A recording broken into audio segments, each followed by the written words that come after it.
The Mongols Motorcycle Club is so feared that the US government fought to strip them of their patches, branding them a criminal organization. This group has defied authority, expanded globally, and engaged in fierce battles with law enforcement. In this video, we'll uncover the untold story of the Mongols MC, from their rebellious origins to their ongoing struggle for dominance in the world of outlaw bikers. Formation and early history. The Mongols Motorcycle Club was founded in 1969 in California.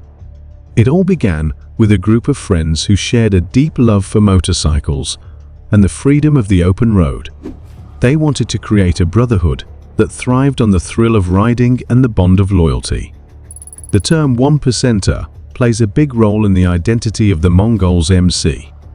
This label comes from a statement by the American Motorcycle Association, which claimed that 99% of motorcyclists were law-abiding citizens. The remaining 1% embraced a rebellious lifestyle, often operating outside the boundaries of the law. The Mongols proudly claimed this 1%er status, marking themselves as a group that lived by its own rules, not those set by society. In the early days, the Mongols' passion for motorcycles and their strong sense of brotherhood set them apart. They organized rides and gatherings, strengthening their bonds and expanding their membership. As their reputation grew, so did their influence. What started as a small group of enthusiasts quickly evolved into a powerful and notorious club, known for its defiance of authority and unwavering loyalty to its members. This foundation laid the groundwork for the Mongols MC's rise to prominence and their lasting impact on motorcycle culture. Growth and expansion.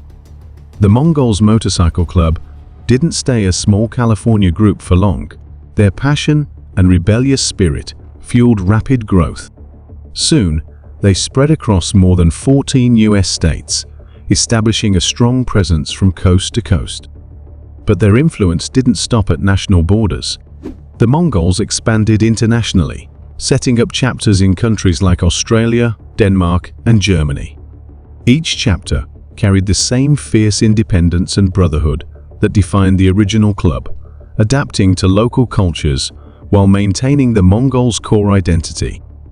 Australia, in particular, saw a significant rise in the Mongols' presence. They quickly became one of the most powerful motorcycle clubs there, known for their bold defiance of authority.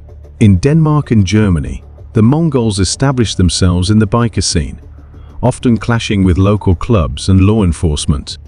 The Mongols became a symbol of rebellion and freedom wherever they went. Their international chapters frequently held gatherings, drawing members from all over the world to celebrate their shared identity. These events showcased the club's unity and strength, reinforcing their notorious reputation. The Mongols' growth and expansion turned them into a global force, feared and respected in equal measure. From their roots in California to their chapters worldwide, the Mongols Motorcycle Club remains a powerful presence in the world of outlaw motorcycle clubs. Their story is one of rapid expansion, relentless defiance, and an unbreakable bond among their members. Notoriety and conflict with law enforcement. The Mongols Motorcycle Club quickly gained a reputation for being above the law. This notorious image was cemented by numerous clashes with law enforcement over the years. One of the most famous incidents involved Agent William Queen, an undercover ATF agent who infiltrated the Mongols in the late 1990s. Queen managed to become a fully patched member and even served as a chapter vice president. His infiltration led to the arrest of 54 members, a major blow to the club. But the conflict didn't end there. About 10 years later, another large-scale operation resulted in the arrest of 38 more Mongols. These operations were like stirring up a hornet's nest, leading to ongoing battles between the club and law enforcement. The authorities issued nearly 270 warrants against the Mongols at one point, showcasing the persistent efforts to curb the club's activities. The Mongols' refusal to bow to authority often put them in direct conflict with the law. They lived by their own code, which sometimes involved skirting or outright breaking the law. This defiance made them a prime target for law enforcement agencies across the country. Despite these efforts, the Mongols proved resilient. They continued to operate and expand, even as the authorities ramped up their campaigns against them. Rivalries and conflicts. The Mongols Motorcycle Club has a history filled with intense rivalries and conflicts. One of the most infamous is their rivalry with the Hells Angels. This feud began because the Hells Angels, a predominantly white group, refused to allow non-white members. This exclusion led the Mongols, who were more diverse, to form their own club. From day one, the Mongols and Hells Angels were at odds, often clashing over territory and influence. Another major conflict involved the Mexican Mafia. In 2004, a territorial dispute erupted between the Mongols and a Mexican Mafia-aligned gang in LA. The Mongols refused to pay the Mafia's demanded fees, leading to violent confrontations and several deaths on both sides. This bloody conflict eventually led to a behind-closed-doors settlement, though the exact terms remain unknown. Throughout their history, the Mongols have been involved in numerous key battles and confrontations. These clashes were often brutal, involving everything from street brawls to planned attacks. Each battle added to the club's fearsome reputation, making them one of the most notorious motorcycle clubs in the world. Attempts to resolve these conflicts have been mixed. While some truces have been called, the underlying tensions never fully disappear. The rivalry with the Hells Angels remains a significant part of the Mongols' identity, and territorial disputes with other clubs continue to flare up. The Mongols' history of rivalries and conflicts showcases their relentless pursuit of power and respect.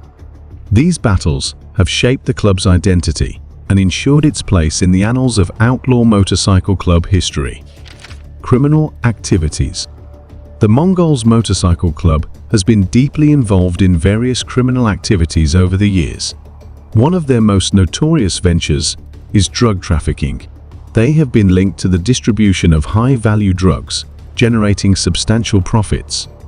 This operation spans across their many chapters, making it a significant part of their income. Motorcycle theft is another major activity. The Mongols have been known to steal countless motorcycles, often dismantling them for parts or selling them whole. This boosts their finances and enhances their reputation in the underground market as skilled and daring criminals. Human trafficking has also been part of their dark portfolio. This highly illegal and dangerous activity added another layer to their notoriety, involving the smuggling and exploitation of individuals for various purposes. These criminal operations have significantly padded the Mongols' bank accounts.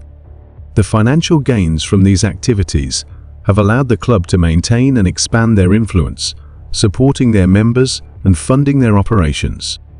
Leadership changes have influenced the scale and nature of these activities. Under different presidents, the club's approach to crime has varied.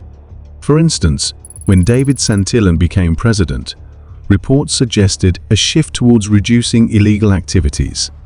Santillan's leadership aimed to clean up the club's image, focusing more on legitimate operations and distancing itself from past criminal endeavors. Despite these attempts at reform, the Mongols' history is marked by their involvement in serious crimes. Their criminal activities have been a significant factor in their ongoing conflicts with law enforcement and other rival clubs. Legal battles and symbolism. The Mongols Motorcycle Club has faced intense legal battles, especially with the US government's attempts to strip them of their iconic patch. This patch, a symbol of their identity and brotherhood, is a badge of honor.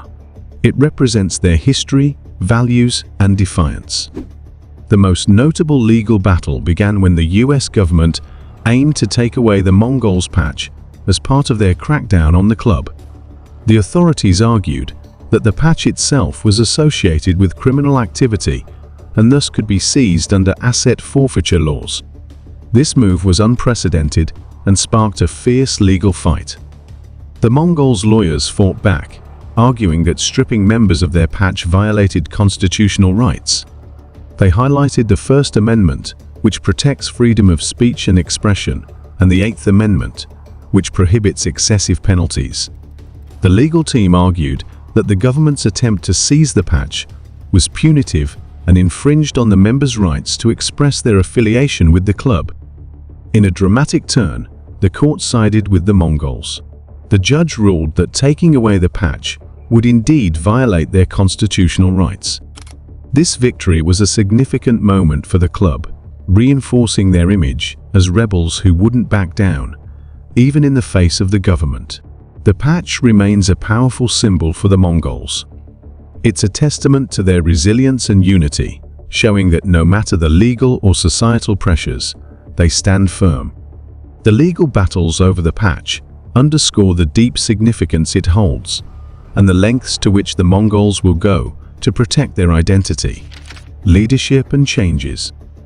Since David Santillan took over as president in 2015, the Mongols Motorcycle Club has seen significant changes. Santillan's leadership marked a shift towards cleaning up the club's image and reducing illegal activities. Under his guidance, the Mongols reportedly focused more on legitimate operations and community engagement, trying to distance themselves from their criminal past.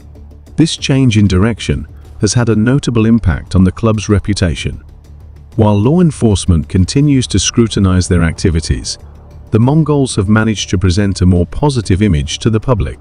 Santillan's approach has aimed to show that the club can operate within the bounds of the law while maintaining their strong sense of brotherhood and independence. Despite these efforts, the club's history and notoriety still cast a long shadow. Santillan's leadership represents a crucial phase in the Mongols' evolution, balancing their rebellious spirit with a push for respectability. Current status and future.